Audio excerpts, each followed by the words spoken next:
notre Seigneur Jésus-Christ est venu dans le monde. Est-ce qu'il voulait appeler les justes ou appeler les pécheurs? Le Seigneur Jésus est venu dans le monde. Il n'est pas venu appeler les justes, mais les pécheurs. Une fois, le Seigneur Jésus appela un homme, nommé Matthieu, qui était collecteur d'impôts. Cette époque, les collecteurs d'impôts, on associait souvent les collecteurs d'impôts aux pécheurs. Alors le collecteur d'impôts, Matthieu fut appelé. Alors les Juifs de l'époque, pour ainsi dire, se demandaient comment Jésus pouvait appeler un collecteur d'impôts pour en faire son disciple. Ah, ils avaient du mal à comprendre. Alors, Matthieu suivit le Seigneur. Matthieu préparera un grand banquet pour recevoir le Seigneur, ainsi que ceux qui étaient avec lui, ses disciples. De plus, Matthieu invita également beaucoup de gens se joindre au festin.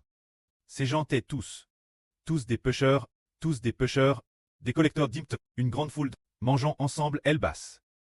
Ce moment-là, les pharisiens virent cela et vinrent demander aux disciples du Seigneur Jésus: pourquoi votre maître mange-t-il avec les collecteurs d'impôts et les pécheurs? Ils trouvaient que Jésus, en tant que rabbin, en tant que prophète, prophète de Dieu, il ne devait pas manger avec des pécheurs. Par exemple, l'ancien prophète lié, s'est-il jamais tenu avec des pécheurs? Non. L'ancien prophète, là, il semblait n'aller que l'eau, il voulait, tout seul. Il ne voulait pas se tenir avec les anciens Israélites. Mais le Seigneur Jésus-Christ était différent. Le Seigneur Jésus-Christ est venu dans le monde, et l'eau tel les pécheurs, il y était aussi, c'est merveilleux. Ainsi beaucoup de gens mangeaient avec le Seigneur. Ces gens étaient tous des pécheurs, des collecteurs d'impôts, des boiteux, des lépreux, des gens atteints de diverses maladies. Il y en avait de toutes sortes. Le Seigneur mangea avec eux. Ce moment-là, le Seigneur répondit aux pharisiens en disant: le Seigneur dit, ce ne sont pas les gens en bonne sang qui ont besoin de médecins, mais les malades qui en ont besoin. C'est-à-dire que le Seigneur est venu dans le monde et pour traiter avec ceux qui sont pécheurs dans leur esprit. Il est venu pour chercher ceux qui le veulent. Sa venue dans le monde est comme celle d'un médecin venu guérir les maladies des hommes. Il est venu dans le monde. Ce n'est pas pour guérir des maladies qu'il est venu, mais c'est pour que les péchés des hommes soient pardonnés qu'il est venu. Pour guérir les péchés des hommes qu'il est venu.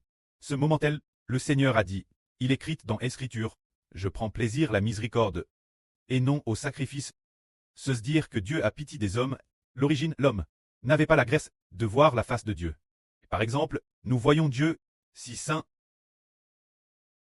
si glorieux, si saint.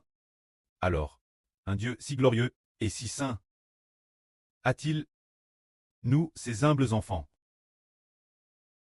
fait comprendre son salut? Ah, il nous fait comprendre son salut. Et madame, il ceste madame manifeste d'humble frère, ou sur en RVE. On voit que Dieu est si l'œuvre, l'homme si humble. Pourtant il a fait miséricorde. Fait miséricorde pour nous faire comprendre sa volonté, afin que nous obéissions, pour obtenir la vie éternelle. Alors le Seigneur a dit: allez apprendre ce que signifie cette phrase, car je ne suis pas venu appeler des justes, mais des pécheurs. C'est pourquoi le Seigneur Christ appelle les pécheurs, donc c'est nous qui sommes les pires des pécheurs. Ceux qui ont commis autrefois beaucoup de péchés ont tous suivi le Seigneur.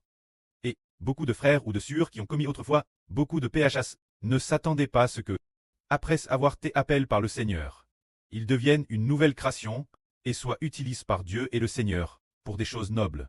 De sorte que, si des années plus tard, ceux qui nous ont vus autrefois commettre des péchés disent: tiens, n'as-tu pas commis autrefois de si grands péchés? Comment Iber peut-il devenir un rédempteur? Toi comme devenir un rédempteur. Comment pourrions-nous y croire? Autrefois tu commettais aussi l'impudicité et recherchais les choses du monde. Comment peux-tu dire que tu es le Fils de Dieu, le Fils du Seigneur, le rédempteur? Le monde ne peut plus le comprendre. Tout comme certains parmi nous, frères et sœurs, qui, tout comme le frère Iber, avaient commis autrefois beaucoup de péchés, mais le pré et le Seigneur nous ont appelés, faisant de nous pécheurs, quittions l'origine des pécheurs, par la GRCS du Seigneur Jésus, par le Seigneur Jésus-Christ.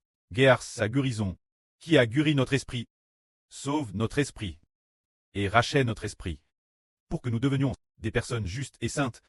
C'est très merveilleux. Le Seigneur n'est pas venu appeler des justes, mais des pécheurs. Hier, pendant la sieste de frère Heber, il a fait un RVE. Dans ce RVE, dans une salle de classe, il y avait 2 femmes qui se livraient des actes sexuels, et ce, publiquement. La vue de nombreuses personnes. Alors, Heber a dit, taisez-vous ici, continuez de commettre des péchés. Je vais appeler la police. Je vais faire venir la police, pour vous arrêter. Les policiers dans le RVE représentent des anges. Alors, ces personnes se sont immédiatement enfuies. Il s'est avéré qu'une personne, qui était aussi une femme pécheresse. Et frère Heber lui a dit, que Dieu te bénisse. Si tu te repens, tu obtiendras miséricorde. Mais si tu ne te repens pas, tu prieras. Frère Heber parlait très aisément. Et puis, cette personne, ses yeux, TRS sérieusement, regardait frère Heber, plus humblement. On sentait qu'elle allait se repentir, cette personne, puis le RVE s'est arrêté. Heber a su dans son esprit que cette femme allait certainement se repentir. Cela signifie que ceux qui ont commis des PHS, l'avenir, si elle se repent, après s'être repentie, elle deviendra une nouvelle création. Le Seigneur a dit aussi, celui qui en pardonne le plus, aime le plus. Cesse de dire qu'après s'être repenti. Il est possible que certaines personnes restent très repenties, aiment le Seigneur très profondément, tout comme Marie de Magdala. Comme le Seigneur l'a dit, je ne suis pas venu appeler des justes, mais des pécheurs. La Bible dit aussi, Jésus-Christ est venu dans le monde pour sauver les pécheurs. C'est une vraie absolue. C'est dire que Jésus-Christ est venu sur terre, précisément, pour les pécheurs. Si quelqu'un dit, je n'ai pas de péché, je n'ai pas de péché, il ne viendra pas chercher le Seigneur. Ce sont les malades qui cherchent un M de saint. Les personnes malades ne viennent pas. Quant aux pécheurs, ils viennent chercher le Seigneur Jésus. Ceux qui sont sans péché ne viennent pas chercher le Seigneur. Ainsi nous comprenons qu'en ralit, peu importe qui l'on est. Tant que l'on est PRT accepté, Jésus, on obtient miséricorde. Ensuite, regardons cette époque, les pharisiens, ils sont venus demander au Seigneur, nos disciples. Les disciples de Jean sont venus demander au Seigneur, moi. Les disciples de Jean et les pharisiens jeûnent souvent. Mais, ils demandent au Seigneur, mais pourquoi tes disciples ne gênent-ils pas?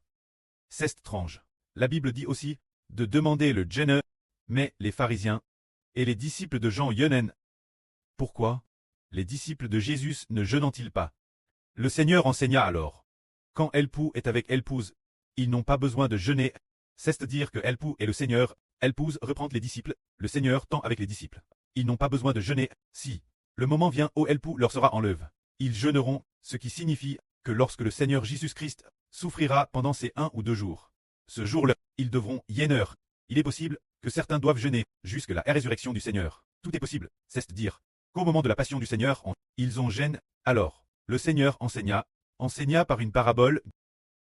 Une personne, si elle a mis des vêtements neufs, des vêtements sains, elle ne portera pas ses anciens vêtements d'origine, parce que elle a mis des vêtements neufs. Après cela, il dit, par exemple, ce vêtement a été acheté hier, acheté par sur Zhaowan. Alors, frère Zibo a un vêtement plus ABM. Se dirait-il alors, oh non, je vais prendre ce vêtement neuf et y déchirer un morceau de tissu. Ah, couper un morceau de tissu, et ensuite, l'utiliser pour le coudre. Sur ce vieux manteau, ferait-on cela? Si frère Zibo a un costume ABM et Djir, va-t-il prendre ce vêtement neuf et dire, oh celui est Djir, je vais, sur Zhaowan est aussi couturier.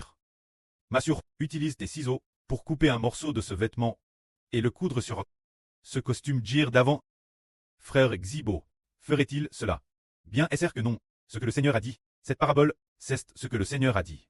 Et puis, le Seigneur dit, personne ne déchire un morceau d'un vêtement neuf pour le coudre sur un vieux manteau, ce qui signifie que le vêtement neuf digne les bonnes actions, et le vieux vêtement, ce sont les comportements pécheurs. Les comportements pécheurs sont le vieux vêtement. Le nouveau, le comportement de la nouvelle création. Le comportement de la nouvelle création, et appelle le vêtement neuf, appelle le vêtement dont la robe a été lave. Ainsi, cela signifie que ceux qui croient au Seigneur Jésus-Christ deviennent une nouvelle création.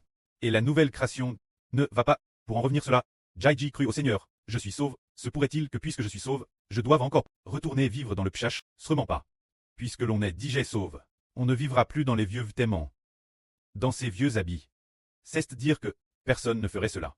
Alors, ceux qui croient au Seigneur Jésus deviennent une nouvelle création. Ils n'iront pas apprendre des choses comme le jeûner ou la circoncision. Ils n'apprennent plus cela. Par conséquent, depuis le mois dernier, nous n'exigeons plus le jeûner. Il nous suffit d'aimer le Seigneur. Le jeûner ne va pas nous sauver. Quant au jeûner, si un frère ou une sœur est touché, sentant qu'il est redevable envers le Seigneur, alors il jeûne. Mais s'il estime qu'il n'y a rien, qu'il aime diger beaucoup le Seigneur, alors il n'a pas besoin de jeûner. Ainsi que nous jeûnions ou non, cela n'apporte aucun bénéfice. Ce qui est bénéfique, c'est d'aimer le Seigneur. C'est cela qui est utile. Alors ceux qui aiment le Seigneur doivent revêtir des vêtements neufs. Ceux qui n'aiment pas le Seigneur, qui ne croient pas au Seigneur, portent de vieux vêtements. Les vêtements neufs font référence à un comportement saint. Pour ceux qui aiment le Seigneur, ils deviennent propres, saints. C'est tout comme une personne qui porterait des vêtements propres si on n'aime pas le Seigneur. Si on ne croit pas en lui, c'est comme si les vêtements que porte cette personne étaient tout sales. Sales quel point. C'est comme s'il avait été repch d'une fausse d'aisance. Oh, SHS la va-vite. Et puis, enfile sur soi. Ceux qui n'aiment pas le Seigneur portent des VTE. Ceux qui n'aiment pas le Seigneur, c'est comme s'ils portaient des vêtements couverts de bouse de vache, ou de matière fécale humaine. Des habits comme c'est un peu semblable cela. Bien que ces mots soient un peu, disons, un peu crus, mais c'est bien ce que cela veut dire. Ceux qui aiment le Seigneur, c'est comme s'ils revêtaient des vêtements saints. C'est pourquoi nous disons que revêtir des vêtements neufs signifie que cette personne aime beaucoup le Seigneur. C'est cela que veut dire ce qui est merveilleux. C'est que le Seigneur, il utilisait simplement des paraboles, pour ne pas le dire ouvertement aux Juifs, pour ne pas que les Juifs comprennent, et puis, le Seigneur dit encore une autre parabole, disant, personne ne met du vin nouveau dans de vieilles outres. Si le vin nouveau est mis dans de vieilles outres, les outres se rompront. Elles se gireront. Les outres, ce sont les sacs qui servent contenir le vin. Dans l'Antiquité, on utilisait de la peau de vache ou de mouton pour en faire des outres. Afin d'y conserver le vin, les gens mettaient toujours le vin nouveau dans des outres neuves. Qu'est-ce que cela signifie? L'outre ici. L'outre est comme un récipient. Quelque chose pour contenir, une outre pour contenir du vin ou de l'eau. Ainsi l'outre est une métaphore de l'homme. Le vin nouveau est l'esprit du Seigneur Christ. L'esprit de Dieu, c'est le vin nouveau. Alors, le Seigneur Jésus-Christ a dit, le vin nouveau ne peut être mis que dans des outres neuves. L'outre neuve fait référence. Une nouvelle création. Une personne qui croit au Seigneur, ce n'est qu'alors qu'elle peut contenir le vin nouveau. L'outre neuve, c'est la nouvelle création. Qui croit au Seigneur, elle est DJ purifie. Elle n'a plus de pchach. Dieu dit, il a cru en mon fils, bien. Alors ses péchas sont pardonnés, et il est devenu une personne pure. Le péchach la DJ quitte, dès qu'il croit au nom de mon fils, Jésus-Christ. Ce jour-là, dès qu'il proclame sa foi, le péchach le quitte, l'esprit du péché n'habite plus dans cette outre. C'est comme si cette outre était neuve, qu'il n'y avait plus de péchach à l'intérieur, qu'elle ne contenait plus d'autre chose. Bien. Alors mettons-ci le vin nouveau, cela signifie que ceux qui croient au Seigneur sont comme une nouvelle création. Comme un nouveau récipient, un récipient propre. Quand ceux qui croient, Dieu dit c'est bien, il croit en mon fils. Je vais mettre le Saint-Esprit en lui, pour qu'il soit utilisé par moi.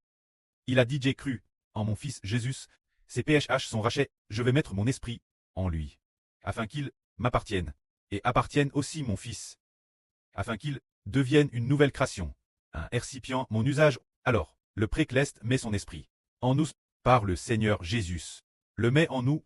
Alors, tous ceux qui par le Seigneur Jésus ont l'esprit du précleste, qui entre en eux, deviennent tous des récipients contenant le Saint-Esprit, et ce récipient, qui contient le Saint-Esprit, ce Saint-Esprit, agit en nous, pour faire de nous une nouvelle création. Après cela, le Saint-Esprit en nous, nous utilise. Par exemple, le Saint-Esprit est dans le frère Hébert, l'utilisant, pour que Hébert écrive des textes, expliquer la vie, et aussi dans les frères et sœurs, permettre aux frères et sœurs de faire la gerce de la prière, de louer à, pour que Dieu soit glorifié. En effet, c'est ainsi que le vin nouveau est mis dans des outres neuves. Les outres neuves sont les croyants. Alors le Seigneur a dit aussi, le vieux vin doit être mis dans de vieilles outres. Les gens diront, le vieux vin est bon. Ce qu'on appelle les vieilles outres, ce sont les non-croyants. Le vieux vin est l'esprit du pch. L'esprit du pchèche doit être plaqué dans les non-croyants. Alors, les non-croyants, ils disent, le vieux vin est bon. Ils disent H, le comportement pécheur est très bon. Ils aiment commettre des pis. Ils ne veulent pas accepter la volonté du Seigneur Jésus. Que la gloire soit auprès et au Seigneur. Amen.